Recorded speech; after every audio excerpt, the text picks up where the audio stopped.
Imagine you've just listed your home for sale. You get that first offer from a buyer.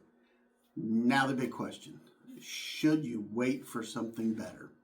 Hi, I'm Trey, a realtor with Keller Realty right here in Metro Atlanta. Today we're tackling an old real estate adage that says your first offer is often your best offer. Now, it's not a hard and fast rule, but statistically, it holds true more often than you might think. Let me explain why. Reason number one, it's a numbers game. The first reason is simple math. You'll never have a bigger pool of motivated buyers than you will in the first 2 weeks your home is on the market. At any given time, there's already an active group of buyers searching for homes. Some have been looking for months, others are just getting started. Some haven't found the right home yet, or they submitted an offer but lost out to someone else that made a better offer. Some of them will have made an offer, got it accepted, but once they did their inspection, decided they didn't want to move forward. But the thing to know is these are motivated buyers. They're ready and they're pre-approved. They're serious about looking for their next home. And when your home first hits the market, they're going to be looking. They're ready. The buyers and their agents are watching new listings closely. And if your home matches their basic requirements that they have, if they feel like it's priced appropriately, if it looks like it's in good condition, they're going to act fast. And so what are they looking at? They're looking at the photos on the listing. They want to make sure that the home looks appealing and is laid out the way they want to. They're going to be looking at the condition. They're going to see, has the home been well maintained? Have the upgrades they hope to find there? And they're going to be looking at the price and seeing, is that price competitive for today's market?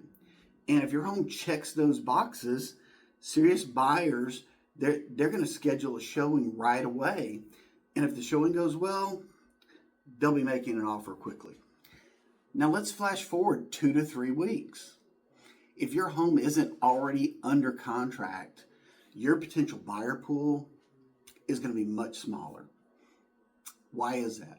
Well, some of those buyers that were in your pool, they're going to have found the home they were looking for, and they're now under contract.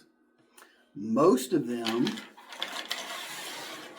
they're going to have dismissed your listing already because they didn't like the photos, they thought it was overpriced, they didn't like something about the floor plan, the yard, the condition. For some reason, they made the decision yours isn't the right home for them. And a few of them might have come and toured the property in person, but they decided after seeing it in person that that wasn't the right fit. And most of these buyers, they're not coming back. Even if we reduce the price, they're not coming back because they've already put it in their head, that's not the right home for them.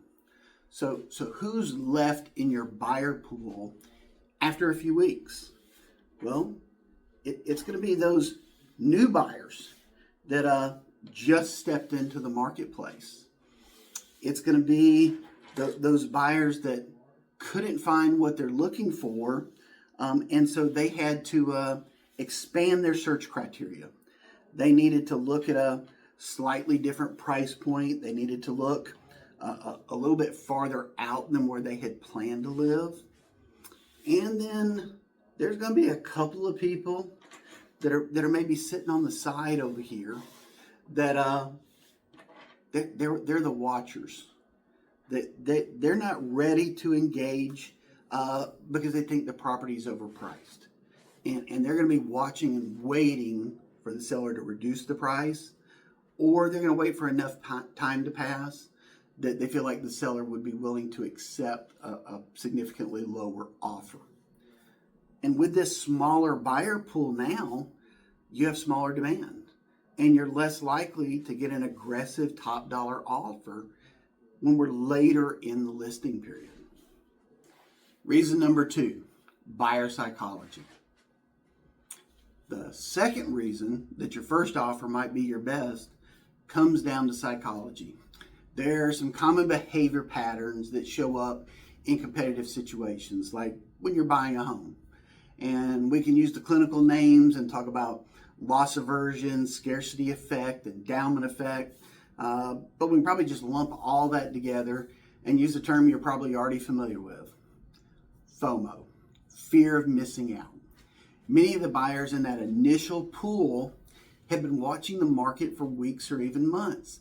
They found other homes and they now know how quickly the best ones sell. They may have already missed out on a few opportunities. So when they see your home pop up, they know the market well enough to recognize when it's priced right and it's presented well, it's going to go quickly. They also know that if they wait, they risk losing it to someone else. And that creates urgency. They're more likely to make a strong offer early in the process, especially if they visit your home and see other buyers leaving or arriving when there's that higher demand.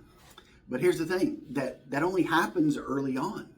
If your home's been on the market for 30, 60 or more days, that sense of urgency is gone. The buyers no longer feel the pressure of competition, and they'll be less inclined to make an aggressive offer on your home. Reason number 3, the perception of time on the market. The third reason that your first offer might be your best comes down to perception. When buyers see that a home has been on the market for a while, they start wondering if something's wrong with it. And the longer it sits there, the more they assume that something must be off, even if it's not. And that perception affects how they approach the possibility of an offer. Fewer people are going to come to see the property, and those that do are often looking for what's wrong with the property. They have a mindset that something must be wrong going in, so they're more cautious, and they're more likely to offer below asking price and more likely to ask for repairs or some type of seller concessions. So here's the bottom line. That first offer is often the strongest because it comes when your home has the most buzz and is most likely to attract serious buyers who are ready to act today. That first offer deserves some serious consideration. Of course, every offer needs to be evaluated based on the price that's being offered, the terms that are being asked for, and your specific situation as a seller. But that's where I can come in. If you're thinking about selling and want expert advice, give me a call. Now, if you've gotten value from this video today, please make sure to like and subscribe so you don't miss future videos. Until next time, take care.